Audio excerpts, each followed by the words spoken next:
राष्ट्रवादी काँग्रेस पक्षाचे राष्ट्रीय अध्यक्ष सन्माननीय अजितदादा पवार आपल्या सर्वांना मार्गदर्शन करणार। सर्वांना विनंती करतो हात वर करून सगळ्यांना अभिवादन करायचे।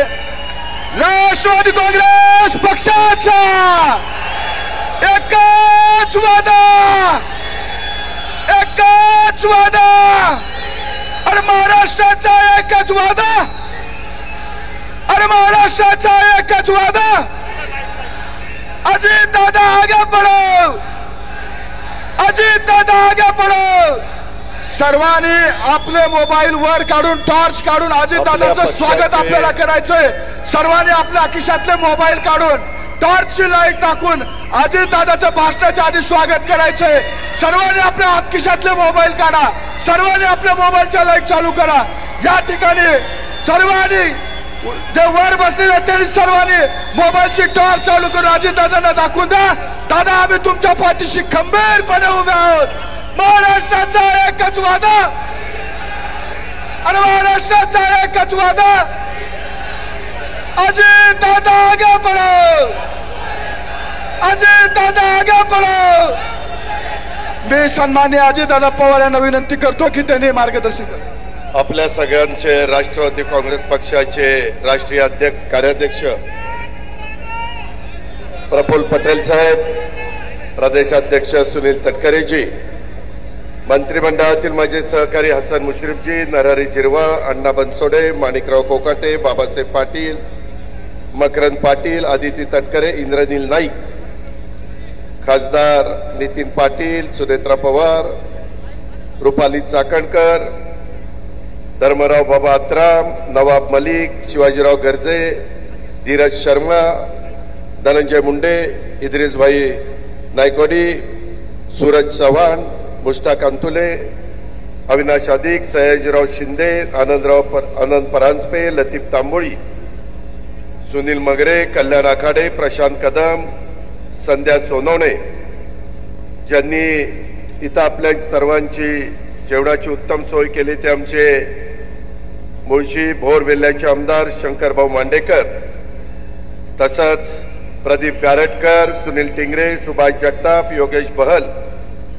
महाराष्ट्रासह विविध भागातून राज्यातून आलेले पक्षाचे सर्व सन्माननीय पदाधिकारी, राज्याच्या विविध सेलचे सर्व प्रमुख, प्रदेशचे सर्व पदाधिकारी, सर्व जिल्हाध्यक्ष, कार्याध्यक्ष, महिला अध्यक्ष, युवक अध्यक्ष, युवती अध्यक्ष, माझे तळागाळातील पक्षावर प्रेम करणारे, आजच्या या वर्धापन दिनाच्या सोहळ्याच्या करता उपस्थित असणारे सर्व कार्यकर्ते, बंधू भगिनी, पत्रकार मित्र, वाहिन्यांचे सर्व प्रतिनिधी आणि माझ्या तरुण मित्रांनो, खरं तर 10 जून 1999 हा दिवस मला आज आठवतोय।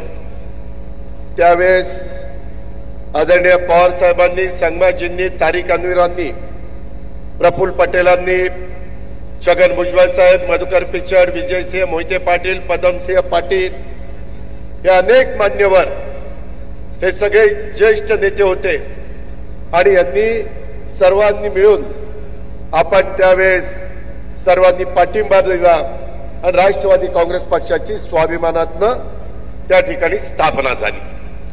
तो दिवस आणि त्याच्यानंतर राष्ट्रवादीने कधी मागे वळून बघितलं नाही। आपल्याला पूर्ण बहुमत मिळालं नाही, आपल्याला नेहमी सत्तेमध्ये सहभागी व्हावं लागलं, कारण त्याच्या आधीपासूनच राज्याची एकंदरीत परिस्थिती अशी निर्माण झाली की तिथं एका पक्षाचं सरकार येण्याचे दिवस हे साधारण जवळपास संपुष्टात आलेले होते।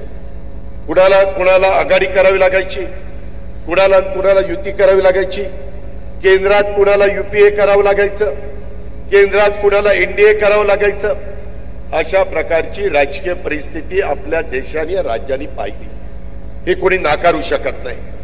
आणि त्याच्यामुळं महाराष्ट्राची अस्मिता आणि देशाच्या प्रगतीची उज्ज्वल भविष्याची आशा असलेला हा आपला राष्ट्रवादी काँग्रेस पक्ष यांनी वाटचाल सुरू केली आणि त्याच्यात प्रत्येक छोट्या मोठ्या कार्यकर्त्यांनी, सर्व जाती धर्माच्या सहकार्यांनी, माझ्या लाडक्या बहिणींनी, आमच्या युवतींनी, युवकांनी सगळ्यांनी विद्यार्थी संघटनेमध्ये काम करणाऱ्या माझ्या मान्यवरांनी सगळ्यांनी त्याच्यामध्ये साथ दिली आणि पक्ष बघता बघता 26वा वर्धापन दिन करण्याच्या परिस्थितीमध्ये पोहोचला।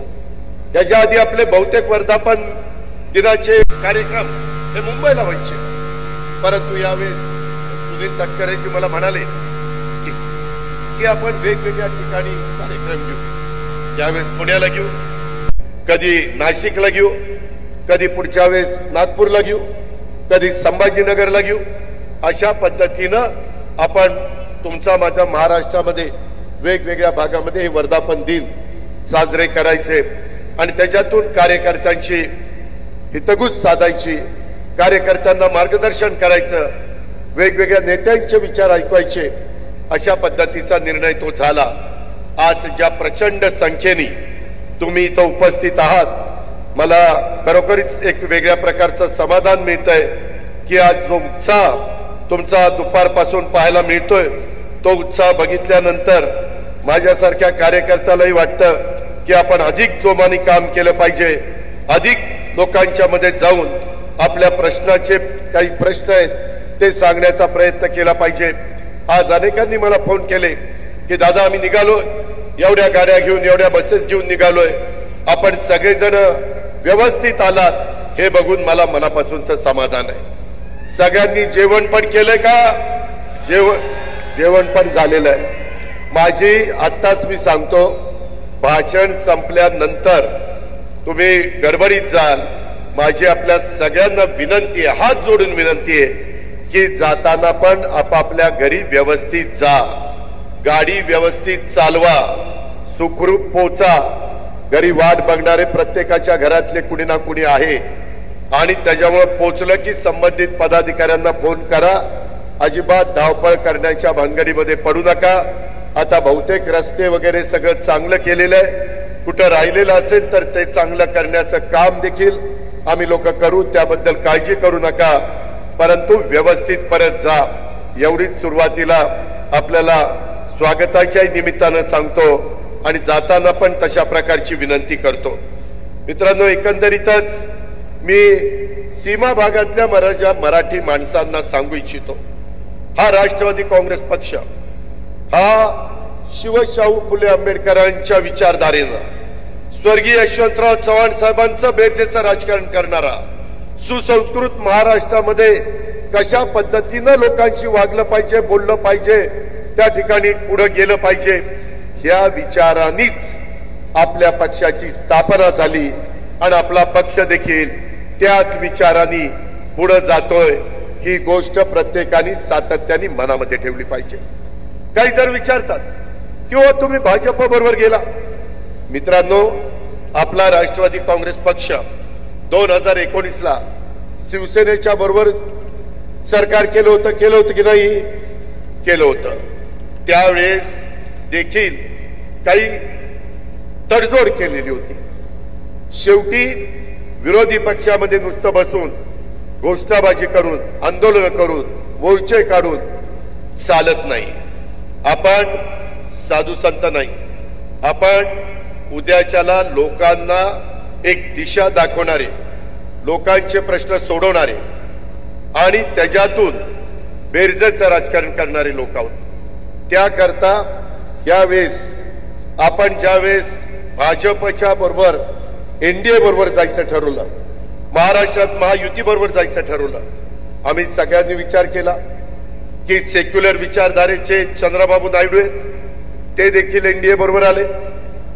एकेकाळी पश्चिम बंगालच्या मुख्यमंत्री ममता बॅनर्जी याही एनडीए बरोबर होत्या, लालू प्रसाद यादव हे पण एनडीए बरोबर होते। त्याचबरोबर वेगवेगळे मान्यवर यांनी एनडीए बरोबर काम केलेलं आपण सगळ्यांनी पाहिलेलं आहे। आज देखील अनेक जण एनडीएच्या बरोबर आहे। शेवटी देशाचा विकास झाला पाहिजे, राज्याचा सर्वांगीण विकास झाला पाहिजे, केंद्राच्या आणि राज्याच्या विविध योजना ह्या माझ्या शेवटच्या माणसापर्यंत पोहोचल्या पाहिजे, त्याचं राहणीमान बदललं पाहिजे, आर्थिक सुबत्ता त्याच्यामध्ये आली पाहिजे। कुठल्याही घटकाला असं वाटता कामा नये हे लोक काम करत असताना आमचा विचार करत नाही। आणि त्याच्यामुळे राष्ट्रवादीची स्थापना झाल्यापासून नेहमीच महिलांना एक संधी देण्याचं काम, मान सन्मान प्रतिष्ठा देण्याचं काम हे करण्यात आलेलं आहे. एनडीएनीच पाठीमागच्या काळात 2029ला देशात आणि राज्यात जसं स्थानिक स्वराज्य संस्थांच्या निवडणुकांमध्ये महिलांना 50% आरक्षण देण्याचा निर्णय राष्ट्रवादी काँग्रेस पक्षाने त्याच्यामध्ये महत्वाची भूमिका बजावली, तशा पद्धतीनं ते बिल होत असताना देखील सुनील तटकरे असतील, प्रफुल्ल पटेल साहेब असतील, आपले जे प्रतिनिधी राज्यसभेत आणि लोकसभेमध्ये होते त्यांनी पण त्या बिलाला पाठिंबा दिला. आणि उद्याच्या 2029 मध्ये शिवशाहू फुले आंबेडकरांच्या महाराष्ट्रात आणि ज्यांनी तुम्हाला मला संविधान दिलं, ज्यांनी आपल्याला घटना दिली, ते घटनेचे शिल्पकार डॉक्टर बाबासाहेब आंबेडकर, त्यांनी दिलेल्या संविधानाच्या माध्यमातून आपल्या देशात सर्व ठिकाणी आमदारकीच्या आणि खासदारकीच्या निवडणुकीत 1/3 महिला यांना तिथं आपल्याला निवडून द्यायचं आहे. हे पण काम या एनडीए सरकारने केलं. आता 2 ठराव पण तुम्ही त्या बाबतीमध्ये बघितले. एकंदरीतच शेवटी लोकांचे प्रश्न सुटले पाहिजे. चर्चा खूप होती, हे केलं पाहिजे ते केलं पाहिजे, परंतु होतं का? नाही झालं. का नाही झालं? आता ज्याचा उल्लेख प्रफुल्ल पटेल साहेबांनी केला, जात न्याय जनगणना, एकदा सर्वांना कळलं पाहिजे, देशातल्या लोकांना, महाराष्ट्रातल्या लोकांना कळलं पाहिजे की नक्की कुठला समाज किती संख्येने आहे. उद्याच्याला जो गरीब समाज आहे, जो मागासलेला समाज आहे, त्यांना जर उद्या मी अर्थसंकल्पातनं ज्यादा निधी द्यायचं म्हटलं तर संख्येच्या प्रमाणामध्ये आपण निधी देतो. आपला मागासवर्गीय समाज असेल, आपला आदिवासी समाज असेल, या प्रकारे मी निधीचं वाटप करत असतो आणि ते सूत्र आपण सगळ्यांनी स्वीकारलेलं आहे. काही जण जाणीवपूर्वक आपलं सरकार आल्यापासून पद्धतशीरपणे बदनामी करण्याचा प्रयत्न करतात. काही आपला संबंध नाही. काहींनी काय स्टेटमेंट केलं की सामाजिक न्याय विभागावर अन्याय केला, अजित पवारांनी बजेट कमी केलं. इथं नरहरी झिरवाळ आहे, बाकीचे माझे सहकारी आहेत, त्यांना विचारा. माझ्या राष्ट्रवादी काँग्रेस पक्षाच्या इथं असणाऱ्या, बाहेर सगळीकडे ऐकत असणाऱ्यांना प्रत्येकाला माहिती पाहिजे, बाबांनो, यंदाचा 7,20,00,000 कोटी रुपयाचा अर्थसंकल्प महाराष्ट्राचा सादर करत असताना महायुतीच्या सरकारने जवळपास 40% गेल्या अर्थसंकल्पापेक्षा आपण अनुसूचित जमाती म्हणजे आदिवासी विकास विभागाला वाढून दिलं. नरहरी दिले की नाही? 41%. सॉरी, मी 40% म्हटलं. 41%. हे पुढे येतच नाही. कुणीतरी सांगतं अजित पवारांनी अन्याय केला, मग त्याच्यातनं माझा कार्यकर्ता थोडासा गडबडतो, थोडासा खचतो. त्याला माहित नसतं की नक्की काय. आता तुम्हाला कळलं पाहिजे की उलट आपण 41% गेल्या वर्षीच्या तुलनेमध्ये माझ्या आदिवासी समाजाला जास्तीचे दिलेले. सामाजिक न्याय विभागात माझा मागासवर्गीय समाज आहे, त्यावेळेस आपण गेल्या वर्षीच्या पेक्षा 38% तिथं जास्त दिलेले. मुख्यमंत्र्यांनी पण त्याच्याबद्दलचं स्टेटमेंट केलेलं तुम्ही ऐकलं असेल, पण त्याबद्दल त्याला जेवढी प्रसिद्धी मिळायला पाहिजे तेवढी प्रसिद्धी दुर्दैवाने मिळत नाही. आणि मग आपल्या बरोबर पण काम करणाऱ्या माझ्या मागासवर्गीय समाजाला, आदिवासी समाजाला वाटतं अरे असं झालंय का? अजित पवार आणि त्यांचे सगळे सहकारी आणि राष्ट्रवादी काँग्रेस पक्षाचे नेतेगण फक्त शिवशाहू फुले आंबेडकरांच्या विचारधारेने चला एवढं भाषणापुरतं सांगतात का? नाही, आम्ही प्रत्येक गोष्ट कृतीमध्ये करतोय. आता इथं आदिती तटकरे बसली आहे, त्याच्यामध्ये तिला विचारा, मागच्या वेळेस आपला दारुण पराभव लोकसभेला झाला, 4च जागा मिळाल्या.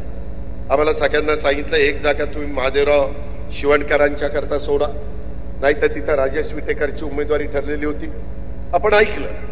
शेवटी सगळ्यांना संधी मिळाली पाहिजे आणि त्याच्यातून 75% आपल्याला पराभव स्वीकारावा लागला. प्रांताध्यक्षामुळं 1 जागा निवडून आली, 25% झाले आणि तिथं थोडस गडबड झाली. कार्यकर्त्यांच्या मनामध्ये चलबिचल झाली. अरे काय झालं, कशामुळे झालं, काय त्याच्यातनं आपलं चुकलंय का? आणि हे सगळं होत असताना आम्ही पण विचार केला कारण आम्ही आज राजकारण करत नाही. सुदैवाने माझ्यासारख्या कार्यकर्त्याला एकत्र काँग्रेस असताना प्रफुल्लभाईंना माहितीये, प्रफुल्लभाईंना पण 91लाच खासदारकीचं तिकीट मिळालेलं होतं काँग्रेसचे उमेदवार आणि मलाही 91 साली खासदारकीचं तिकीट बारामतीतनं मिळालं होतं. आम्ही दोघे एकत्र खासदार झालो. नंतर काही राजकीय घडामोडी घडल्या, मला राज्याच्या राजकारणात यावं लागलं, आदरणीय पवार साहेबांना दिल्लीत जावं लागलं. पण त्यावेळेस आम्ही काँग्रेसमध्ये आपण सगळे होतो आणि त्यानंतर 99ला स्थापना झाली. सांगायचं तात्पर्य की ह्या सगळ्या गोष्टी घडत असताना आता लोकसभेला फटका बसल्यावर शेवटी लोकांची नाडी ओळखता आली पाहिजे.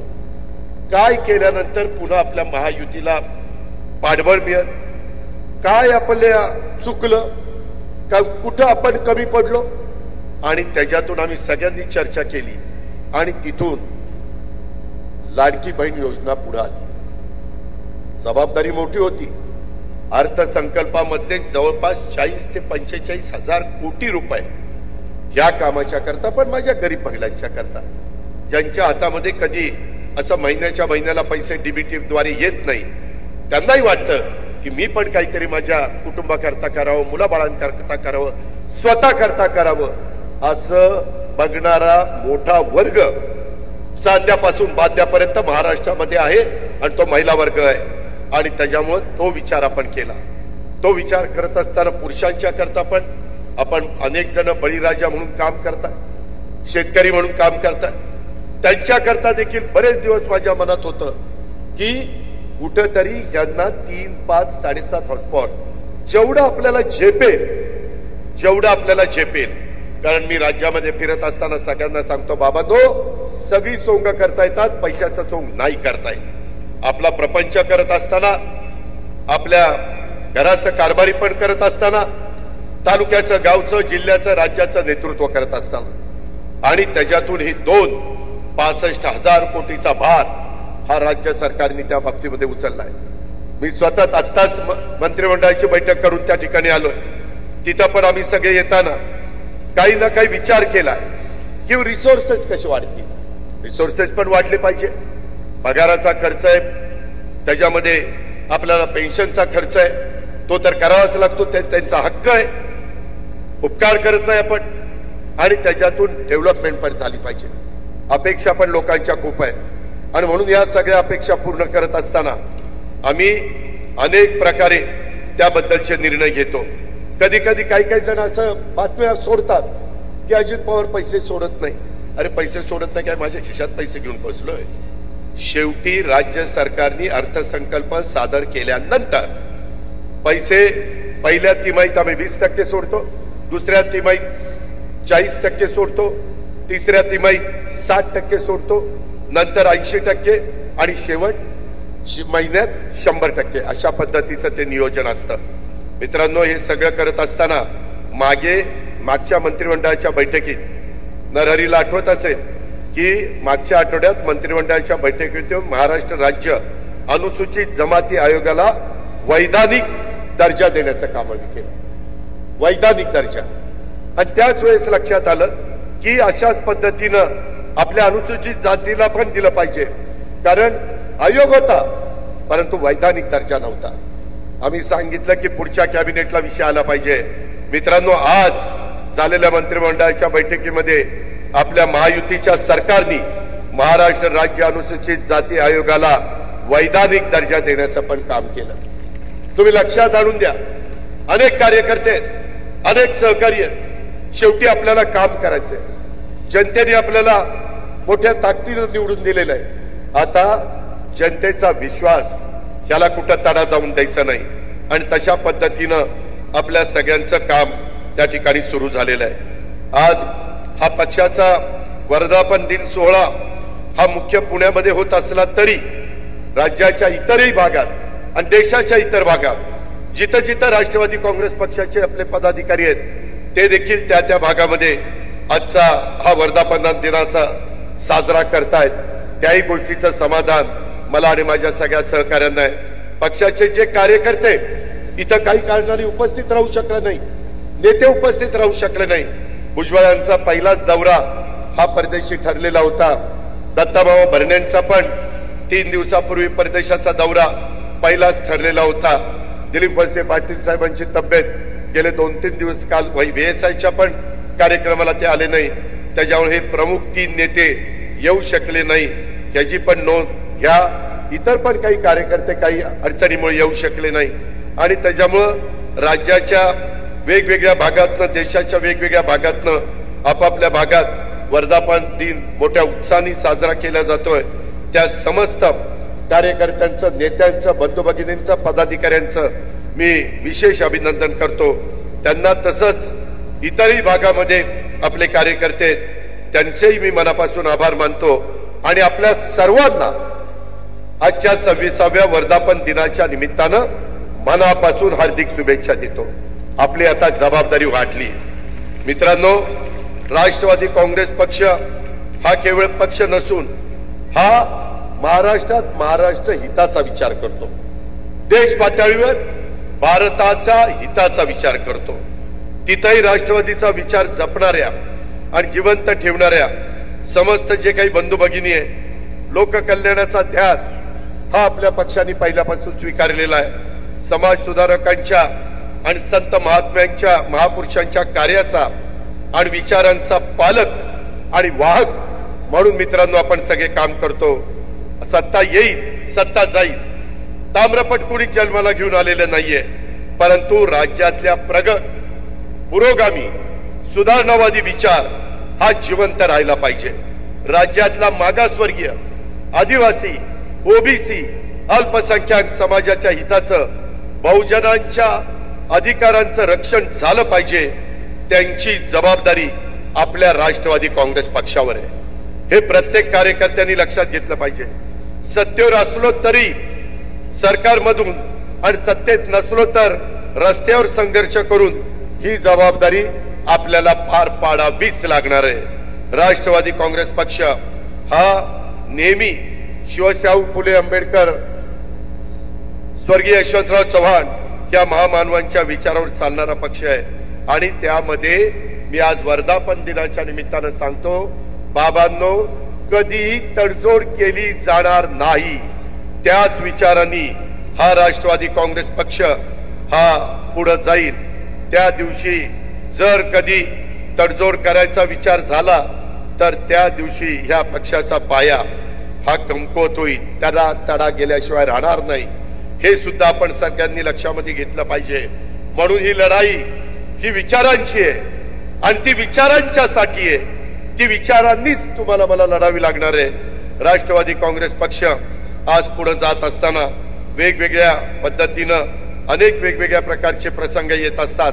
मगाशी अनेकांनी सांगितलं, आम्हाला ज्यावेळेस मंत्रिमंडळ करायचं होतं त्यावेळेस संजयनी आणि इतरांनी उल्लेख केला, आम्ही सर्व जाती धर्माला, आम्हाला जागा कमी आल्या, संख्येच्या प्रमाणात आल्या, परंतु सर्व समाजाला प्रतिनिधित्व देण्याचा प्रयत्न मागच्याही एकनाथराव शिंदेच्या मंत्रिमंडळामध्ये आम्ही केला. आताही देवेंद्र फडणवीस साहेबांच्या मंत्रिमंडळामध्ये आपल्याला या 10 जागा आल्या, त्याच्यात पण सर्वांना प्रतिनिधित्व देण्याचा प्रयत्न केला. आता इथून पुढं आपल्याला स्थानिक स्वराज्य संस्थांमध्ये अधिक जोमाने काम करायचंय. 4 महिने निवडणुकीला आहे, बघता बघता दिवस जातील. त्यामध्ये मी आधीच सांगतो, मुंबईमध्ये ठरेल अजून, पण शक्यता मुंबईमध्ये प्रत्येक वॉर्डची निवडणूक होईल, वॉर्ड वाईज. आणि दुसरीकडं 4चा वॉर्ड राहण्याची शक्यता आहे. काही कार्यकर्ते म्हणतात दादा 2चा राहायला पाहिजे, काही म्हणतात 3चा राहायला पाहिजे. पण मी आता धनंजयशी बोलत होतो, धनंजयचं म्हणणं 4चा राहायला पाहिजे. प्रत्येकाचे वेगवेगळे मतप्रवाह असू शकतात, तो त्यांचा अधिकार आहे. सांगणं हे तुमचं कर्तव्य आहे. शेवटी अंमलबजावणी करत असताना बहुजनांचा आदर करून आम्हाला पुढे जावं लागतं आणि त्यामुळं जसे प्रभाग पडतील तसं आपण आपली मानसिकता केली पाहिजे. मग असं केलं तर कसं, तसं केलं तर कसं, काही नाही. कसेही प्रभाग पडू द्या, आपली आपली तयारी अतिशय व्यवस्थित असली पाहिजे. ती सर्व ठिकाणी असली पाहिजे. त्याच्यामध्ये सर्व आमदारांनी, सर्व राष्ट्रवादीच्या पदाधिकाऱ्यांनी आणि नेतेगणांनी तिथं मार्गदर्शन केलं पाहिजे. मी परवाच पुण्याच्या आणि पिंपरी चिंचवडच्या कार्यकर्त्यांना सांगितलं की दर आठवड्याला वेगवेगळ्या विधानसभा मतदारसंघात इथं 8 आणि 3 11 मतदारसंघ आहे। एकेका मंत्र्याला दर आठवड्याला तिथं निवडणुका जवळ यायच्या आत साधारण महिना दीड महिन्यामध्ये सगळे मेळावे घ्यायला मी सांगणार आहे। तशा प्रकारचं नियोजन प्रांताध्यक्ष आम्ही सगळे मिळून त्या बाबतीमध्ये करणार आहोत। आज पुण्याची जबाबदारी काही मान्यवरांच्यावर टाकलेली आहे, त्याच्या देखील पूर्णपणे कार्यकारिणी करायची। काही ठिकाणी काम चांगलं चाललेलं आहे, काही ठिकाणी म्हणावं असं काम चाललेलं नाही। त्याच्यामुळं काही बाबतीमध्ये बदल करावे लागतील, ते पक्षाच्या हिताच्या करता करू, कुणाला नाराज करण्याच्या करता नाही। कारण उद्याच्याला शेवटच्या पर्यंत काम झालं किंवा मगाशी मुश्रीफ साहेबांनी सांगितलं तसं पक्ष सदस्य नोंदणीचा कार्यक्रम मोठा हातात घेतला। मोठ्या जिल्ह्यामध्ये 5 लाखाच्या पुढे तर सदस्य नोंदणी झालीच पाहिजे। पुणे पिंपरी चिंचवड पुणे जिल्हा मोठा जिल्हा, तिथं जवळपास 10 लाखापर्यंत झाली पाहिजे। नाशिकमध्ये 5 लाख झाली पाहिजे। अशा पद्धतीनं 1 कोटीचं टार्गेट हे आपण ठेवलेलं आहे आणि त्याकरता सर्व जाती धर्मातल्या लोकांना सभासद करून घेतलं गेलं पाहिजे। तो गरीब असो, तो मध्यमवर्गीय असो, तो डॉक्टर इंजिनियर किंवा वकील असो, प्रत्येक क्षेत्रामध्ये तुम्ही त्यांना विचारलं तर ते आपल्या विचारधारेशी जोडण्याकरता तयार आहे। तुम्ही संपर्क साधला पाहिजे, तो संपर्क आपण साधला पाहिजे। आता खरी लढाई मी पण सांगतोय, बाकीच्यांनी पण सांगितलंय, पुढच्या काही महिन्यामध्ये त्याच्यामध्ये जवळपास राज्यातल्या 28 महानगरपालिका, 25 जिल्हा परिषदा, 285 पंचायत समित्या आणि अनेक नगरपालिका आणि नगरपंचायत। आता आम्हाला उपमुख्यमंत्रीपद, कुणाला मंत्रीपद, राज्यमंत्रीपद, खासदारकी आमदारकी मिळाली। कार्यकर्ता ज्यांच्या जीवावर आम्ही खासदार, आमदार, मंत्री, उपमुख्यमंत्री, राज्यमंत्री झालोय, त्यांना देखील वेगवेगळी पदं मिळाली पाहिजे। त्याच्यातून पण अरे जरा थांबा ना बाबा, भाषणामध्ये व्यत्यय येतोय, तुमचा उत्साह मला लक्षात आलेला आहे, फक्त हा उत्साह स्थानिक स्वराज्य संस्थांच्या पर्यंत टिकवायचा आहे, जरा दमात घ्या। तर या पद्धतीनं आपल्याला सगळ्यांना जीवाचं रान करून मैदानामध्ये उतरायचं आहे आणि हे उतरत असताना कुठल्याही परिस्थितीमध्ये कुठंच आपण कमी नसतो, प्रयत्न करायचा असतो। प्रयत्नाती परमेश्वर असं म्हटलं जातं आणि त्याच्यामुळं स्थानिक नेतृत्वाची, कार्यकर्त्यांची इच्छा असेल तर त्यांच्या इच्छेनुसार त्यांच्या पातळीवर युती करता येईल का नाही करता येईल त्याबद्दलचा निर्णय घेतला जाईल। आज आपण आपल्या पद्धतीनं सगळ्यांनी अतिशय मनापासून काम केलं पाहिजे। राष्ट्रवादी काँग्रेसला कट्टरवाद कुठल्याही परिस्थितीमध्ये मान्य नाही, भविष्यात पण राष्ट्रवादीला कट्टरवाद कदापि मान्य होणार नाही, हे पण आपण सगळ्यांनी लक्षामध्ये घेतलं पाहिजे। राष्ट्रवादी काँग्रेस पक्षाच्या प्रत्येक कार्यकर्त्यांनी स्थानिक स्वराज्य संस्थांच्या निवडणुकीसाठी स्वतःला आमच्यासह सर्वांनी झोकून देऊन काम केलं पाहिजे।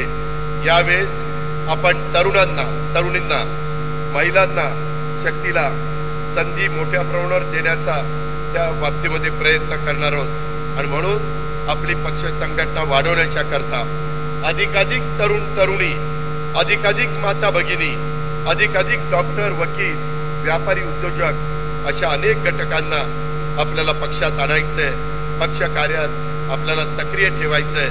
यासाठी आपण आज वर्धापन दिनाच्या निमित्तानं ज्यावेळेस आपापल्या भागामध्ये जाल त्यावेळेस हा माझा सांगावा घेऊन प्रत्येक भागातल्या कार्यकर्त्यांच्या पर्यंत पोहोचवा। येणारा काळ राष्ट्रवादी काँग्रेसचा आहे हे आपण सगळ्यांनी लक्षात ठेवलं पाहिजे। मधूनच काही बातम्या सोडल्या जातात की आता निवडणुका झाल्या, आता लाडक्या बहिणींचे पैसे बंद करतील। मी आपल्याला जबाबदारीने सांगतो, जोपर्यंत आम्ही त्या बाबतीमध्ये महायुती सरकारमध्ये काम करतोय तोपर्यंत माझ्या लाडक्या बहिणींचे पैसे आम्ही बंद होऊ देणार नाही। हा शब्द मी आज आपल्या मार्फत देखील महाराष्ट्रातल्या तमाम माझ्या लाडक्या बहिणींना देऊ इच्छितो। महिना संपला की ताबडतोब आदिती मला संपर्क साधते, दादा त्या महिन्याचे पैसे द्या, आणि त्या पद्धतीनं आपण त्या महिन्याचे पैसे देण्याचं काम हे करत असतो। ही पण गोष्ट आपण लक्षामध्ये ठेवा।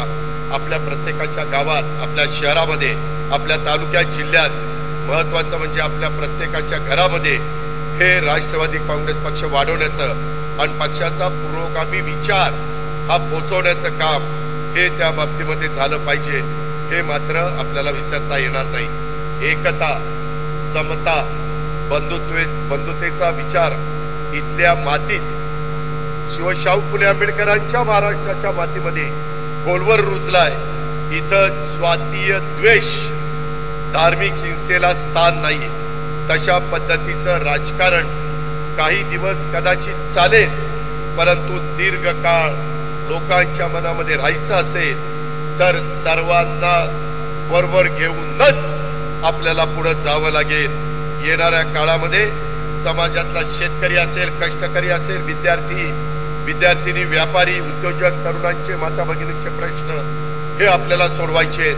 ते सोडवण्याचं काम आम्ही हातामध्ये घेतलंय। दलित, मागासवर्गीय, आदिवासी, ओबीसी, अल्पसंख्याक, वंचित, उपेक्षित बांधवांच्या कल्याणासाठी या समाज घटकांच्या जीवनात बदल घडवण्यासाठी आपल्या खात्यामध्ये असणाऱ्या राज्याची सत्ता ही आपल्याला उपयोगात आणायची।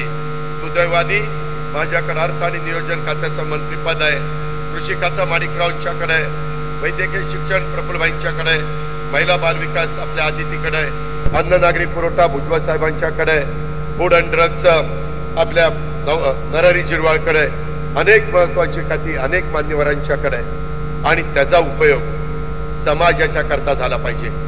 काल का परवाच आम्ही आर्टिफिशियल इंटेलिजन्स, कृत्रिम बुद्धिमत्तेचा वापर आता सगळ्या विभागामध्ये चाललाय, जगात चाललाय। आता त्या रस्त्याने गेल्याशिवाय आपल्याला गत्यंतर नाही। शेतकऱ्यांना देखील आम्हाला त्या रस्त्याने घेऊन जायचंय।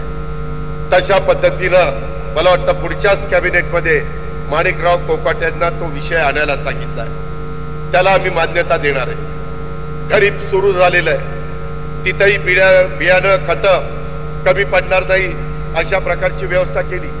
आजच मुश्रीफ साहेबांनी युरिया आणि DAPचा मुद्दा मंत्रिमंडळामध्ये काढला, त्याबद्दल देखील युरिया प्रत्येक जिल्ह्यात आहे का, DAP माझ्या शेतकऱ्यांच्या करता आहे का, हे पण आम्ही त्या बाबतीमध्ये पाहतोय। नैसर्गिक संकट येतात जातात, परंतु त्याच्यावर मात करून पुन्हा माझ्या महाराष्ट्रातल्या माणसाला ताट मानेने कसं उभं राहता येईल याकरता राष्ट्रवादी काँग्रेस पक्ष जीवाचं रान करतय। ही पण बाब आपण सगळ्यांनी लक्षामध्ये ठेवली पाहिजे। हे मला तुम्हाला आजच्या वर्धापन दिनाच्या निमित्तानं आवर्जून सांगायचं आहे। आपल्याला राष्ट्रवादी काँग्रेस पक्ष हा मोठा करायचा, त्याकरता जास्तीत जास्त जागा निवडून आणाव्या लागतील। बरेच मोठ्या प्रमाणावर लोक आपल्या पक्षामध्ये येत आहेत, आपण त्यांचं स्वागत करतोय। आताच काजी साहेबांनी मला सांगितलं, दादा तुमचं भाषण झाल्यानंतर मनोजनी पण सांगितलं की काही माझ्या बुलढाणा परिसरातले लोक राष्ट्रवादीमध्ये येत आहेत। परवा मी अकोल्याला चाललोय, दुपारनं मी बुलढाण्याला चाललोय, तिथं पण अनेक कार्यकर्ते येत आहेत। अनेक कार्यकर्ते येणाऱ्यांचा उल्लेख प्रांताध्यक्षांनी केला, मी पुन्हा त्याचा पुनरुच्चार करू इच्छित नाही, परंतु त्याच्यामध्ये प्रतापराव चिखलीकर असतील, आमचे निशिकांत पाटील असतील, बाकीचे अनेक सहकारी असतील, ते प्रयत्न करतायत, आमदार लोक प्रयत्न करतायत, मंत्री लोक प्रयत्न करतायत, पदाधिकारी प्रयत्न करतायत। प्रयत्न केल्यानंतर ते लोक आपल्यामध्ये येत आहेत। परंतु मी आपल्याला सगळ्यांना सांगतो, नवीन येणाऱ्यांचं तर स्वागत आपण करूच, परंतु जे पहिल्यापासून आपल्या बरोबर आहेत त्यांनी पण असं समजता कामा नये, अरे नवीन आल्यानंतर आमचं काय, तुमचंही चांगलं होईल, येणाऱ्यांचंही चांगलं होईल। ज्याच्यात कर्तृत्व असेल, ज्याच्यात नेतृत्व असेल, ज्याच्यात धमक असेल, ज्याच्यात ताकद असेल, ज्याच्यात सर्व जाती धर्माला बरोबर घेऊन जाण्याची क्षमता असेल, त्याला राष्ट्रवादी काँग्रेस पक्ष संधी देईल। ही गोष्ट माझ्या लाडक्या बहिणींनी, माझ्या तरुणींनी आणि नवीन येणाऱ्यांनी पण लक्षात ठेवावी, जुन्यांनी पण त्या निमित्तानं लक्षामध्ये ठेवावी। अशा प्रकारचा माझं आपल्याला सगळ्यांना सांगणं आहे। तुम्हाला सगळ्यांना माहिती आहे की आधुनिक महाराष्ट्राचे शिल्पकार स्वर्गीय यशवंतराव चव्हाण साहेबांनी आधुनिक महाराष्ट्राचा पाया रचलेला आपल्याला सगळ्यांना माहिती आहे. त्यांनी राज्यात पायाभूत सुविधा उभारल्या, महाराष्ट्राला सांस्कृतिक दृष्ट्या समृद्ध करण्याचं काम आणि महाराष्ट्राच्या राजकारणामध्ये सुसंस्कृत चेहरा त्या ठिकाणी देण्याचं काम आदरणीय चव्हाण साहेबांच्या विचारांचा, विकास कामाचा, सुसंस्कृत राजकारणाचा वारसा पुढे नेण्याचं काम आपल्याला इथून पुढच्या काळामध्ये अधिक जोमाने करायचं आहे. राज्याच्या सत्ताकारणामध्ये, समाजकारणामध्ये कोणत्याही भूमिकेत आपण असलो तरी महाराष्ट्राचा विकास हाच राष्ट्रवादी काँग्रेस पक्षाचा महाराष्ट्रात अजेंडा राहील आणि देश पातळीवर देशाचा विकास, शेतकरी, कष्टकरी, सर्वसामान्य जनतेच्या साठी तळमळीनं काम करत राहणं, महाराष्ट्राच्या विकासासाठी आणि देशाच्या भल्यासाठी आपण यापूर्वी सुद्धा देखील काम करत होतो आणि इथून पुढे देखील आपल्याला सगळ्यांना काम करावं लागणार आहे असा शब्द या निमित्तानं मी आपल्या मार्फत सर्व महाराष्ट्रातल्या आणि देशातल्या जनतेला देऊ इच्छितो. हे पण आपण सगळ्यांनी या निमित्तानं लक्षामध्ये ठेवलं पाहिजे. राजकारण, समाजकारण आणि सार्वजनिक जीवनामध्ये आपण सर्वजण एका निश्चित ध्येयाने, धोरणाने, विचारांनी गेले अनेक वर्ष दिवस रात्र काम करतोय. आपल्या कामातून राज्याचं भलं झालं पाहिजे, राज्याचा विकास व्हावा. शेती, उद्योग, व्यापार, सहकार, कला, क्रीडा, साहित्य, संस्कृती अशा सर्व क्षेत्रात महाराष्ट्र पहिल्या नंबरवर असला पाहिजे हा आपला प्रयत्न आहे. आणि सगळं ध्येय पूर्ण करायचं असेल तर सत्ता पाहिजे. सत्ता हे ध्येय नसलं तरी ध्येय प्राप्तीसाठी सत्ता आवश्यक असते हे वास्तव आपल्याला विसरता येणार नाही. आपल्या देशाला हे आपण सगळ्यांनी लक्षामध्ये घेतलं पाहिजे. आणि आपण, माझी तुम्हाला विनंती आहे, लोकांच्या मध्ये मिसळा, जनसंपर्क वाढवा, लोकांच्या सुखदुःखाशी त्या ठिकाणी एकरूप व्हा. जेव्हा तुम्ही लोकात जाल तेव्हाच लोक तुमच्या बरोबर येतील. त्यासाठी राष्ट्रवादी काँग्रेस पक्षाची कार्यालय सुसज्ज करा. येत्या काळात राष्ट्रवादी काँग्रेस पक्षाची कार्यालय ही अधिक लोकांनी भरलेली, गजबजलेली दिसायला पाहिजे, ती असली पाहिजे. राष्ट्रवादी काँग्रेस पक्ष महाराष्ट्राच्या देशाच्या कानाकोपऱ्यात आपल्याला घेऊन जायचा आहे. जिथे आजपर्यंत पक्ष पोहोचला नाही तिथेही आपल्याला पक्षाला पोहोचवायचं आहे. त्यासाठी तुम्हाला लागेल ती मदत करण्याच्या करता आम्ही सर्व नेते आणि सहकारी त्या बाबतीमध्ये उपलब्ध आहोत. राष्ट्रवादी काँग्रेस पक्षाच्या कार्यालयात गेलो की आपलं काम होतंय ही भावना लोकांच्या मनामध्ये निर्माण व्हायची असेल तर तसं झालं तरच आपण सत्तेमध्ये राहण्यात अर्थ आहे. ही पण गोष्ट आपण सगळ्यांनी लक्षामध्ये घेतली पाहिजे. अनेक वेगवेगळ्या प्रकारचे योजना हे आपण राज्याकरता, देशाकरता आणतोय. त्याच्यामध्ये घरकुलाची योजना, 30 लाख घरकुलांना, बेघर लोकांना घर बांधणीचा कार्यक्रम आपण दिलेला आहे. हा कार्यक्रम माझ्या राष्ट्रवादीच्या कार्यकर्त्यांनी त्या बेघर माणसाच्या पर्यंत पोहोचवण्याचं काम केलं पाहिजे. त्याच्यातून पक्ष वाढतो, त्याच्यातून लोकसहभाग वाढतो. अशा खूप काही योजना आपण महायुतीच्या माध्यमातून ज्या करतोय किंवा एनडीएच्या माध्यमातून होत आहे, ह्या देखील आपल्याला शेवटच्या माणसापर्यंत पोहोचवण्याचं काम करायचंय. हे मी आपल्याला सगळ्यांना अतिशय नम्रतापूर्वक सांगू इच्छितो. आज ज्या संख्येने, ज्या प्रचंड उत्साहाने आपण सगळे आलात, तो उत्साह आणि तो संपर्क हा उद्याच्या काळामध्ये देखील राहायला पाहिजे. तो कुठेही कमी पडता कामा नये. मधल्या काळामध्ये फेक नेरेटिव्ह लोकसभेच्या निवडणुकीमध्ये त्या ठिकाणी करण्यात आला. संविधान जाणार, संविधान बदलणार. वास्तविक संविधान साक्षरतेसाठी प्रत्येक जिल्ह्याला अर्थमंत्री या नात्याने आपण निधी उपलब्ध करून दिला. नेहमी राष्ट्रवादी काँग्रेस पक्ष हा कायम शोषित, वंचित, मागासवर्गीय, अल्पसंख्याक, ओबीसी या घटकांना सोबत घेऊन चालणारा पक्ष आहे. आणि त्यामुळं आपल्या पक्षामध्ये जे जे सहकारी काम करतायत त्यांना जर कधी वाटलं की बाबा इथं कुठंतरी आपण कमी पडतो तर ती गोष्ट तुम्ही आमच्या लक्षामध्ये आणून द्या. आपण ताबडतोब ती गांभीर्याने त्याच्यामध्ये घेऊ. कुठं कमी पडत असू तर ताबडतोब त्याच्यामध्ये दुरुस्ती देखील केली जाईल.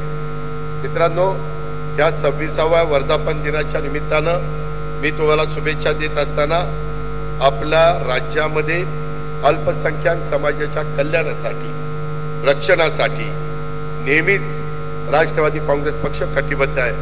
मौलाना आझाद महामंडळ वक्फ बोर्ड आयोगासाठी आपण करोड रुपयाचा निधी दिला. जिथे जिथे अल्पसंख्याक समाजावर अन्याय होतो तिथं आपण ठामपणे त्या समाजाच्या पाठीशी उभा राहतो. आताच बकरी ईदच्या निमित्तानं 4 दिवसापूर्वी माझ्याकडे एक शिष्टमंडळ नवाब मलिक साहेब, सना मलिक, नजीब मुल्ला अशा अनेक मान्यवरांनी समाजाच्या शिष्टमंडळांनी आणलं आणि ते आल्यानंतर मी ताबडतोब डीजीपीला महाराष्ट्राकरता आणि मुंबई करता सीपीला आणि तिथल्या आयुक्तांना फोन करून त्या समस्या सोडवण्याला सांगितलं.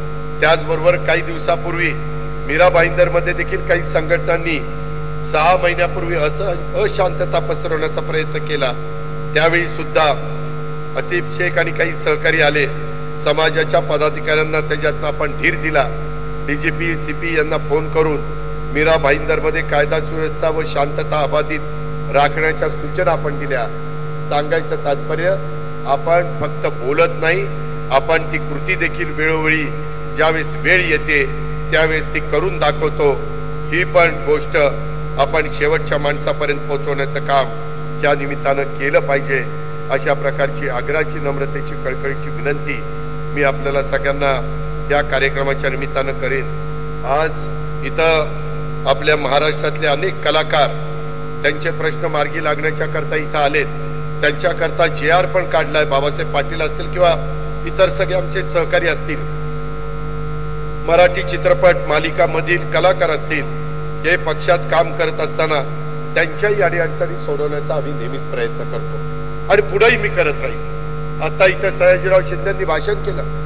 मी आपल्याला सगळ्यांना सांगतो, सयाजीराव, तुमच्या भाषणामुळे आणि तुमच्या सतत आग्रहामुळे मी ठरवलेलं होतं, यंदा आम्ही महायुतीच्या सरकारच्या माध्यमातून यंदा 10 कोटी झाडं लावण्याचा कार्यक्रम हातामध्ये घेतला.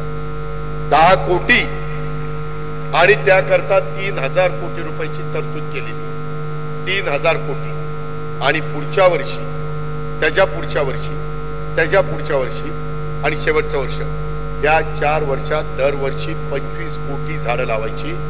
4 वर्षात या महाराष्ट्रामध्ये 100 कोटी झाडं लावण्याचा कार्यक्रम आपलं PWD, रस्ते विकास महामंडळ, वन विभाग आणि आपण सगळे अशा पद्धतीने आपण राबवणार आहोत. यंदा 10 कोटी का घेतली? कारण तेवढी रोपं तयार नाही. पुढच्या वर्षी 25 कोटी करण्याकरता यंदाच रोपांची व्यवस्था आपण करतोय, बियाणांची व्यवस्था करतोय आणि प्रत्येक जिल्ह्याला मी टार्गेट ठरवून देतोय. तिथं कुठलीही अडचण येत नाही आणि येऊन देणार नाही. कारण शेवटी पर्यावरणाचा पण समतोल साधला गेला पाहिजे.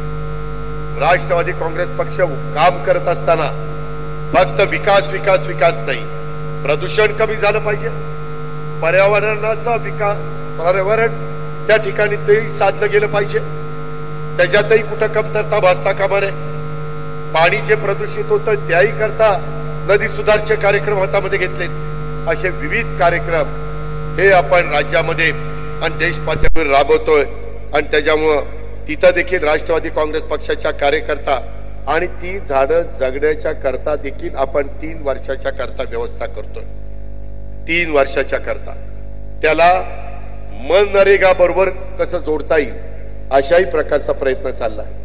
अनेक वेगवेगळे CSR मधनं निधी द्यायला तयार असतात. मधी फियाट कंपनीने आम्हाला पुणे जिल्ह्याकरता 1 कोटी रुपये झाडं लावण्याच्या कार्यक्रमाच्या करता दिले.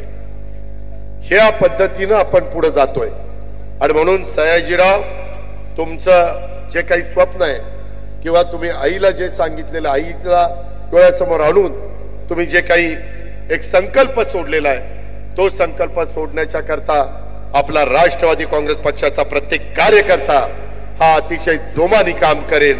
हा मोठ्या प्रमाणावर तुमच्या माझ्या महाराष्ट्रामध्ये ग्रीनरी वाढवण्याचा देखील काम करेल. अशा प्रकारचा विश्वास हे आजच्या माझ्या 26व्या वर्धापन दिनाच्या निमित्तानं मी या निमित्तानं व्यक्त करतो. मित्रांनो, एक गोष्ट लक्षात ठेवा, कदापिही जर तुम्हाला कुठं असं कानावर आलं की इथं काहीतरी वेगळं कानावर येत आहे, त्यावेळेस लगेच संपर्क साधा. माझी आपल्याला विनंती आहे, कधी कधी प्रवक्ते लोक, आमदार लोक त्यांना माहिती नसताना पण बरंच काही सांगायचा प्रयत्न करतात. फार महत्वाचे प्रश्न विचारले तर सरळ प्रवक्त्यांनी आमदारांनी सगळ्यांनी सांगावं की याबद्दल वरिष्ठ नेते काय ते बोलतील.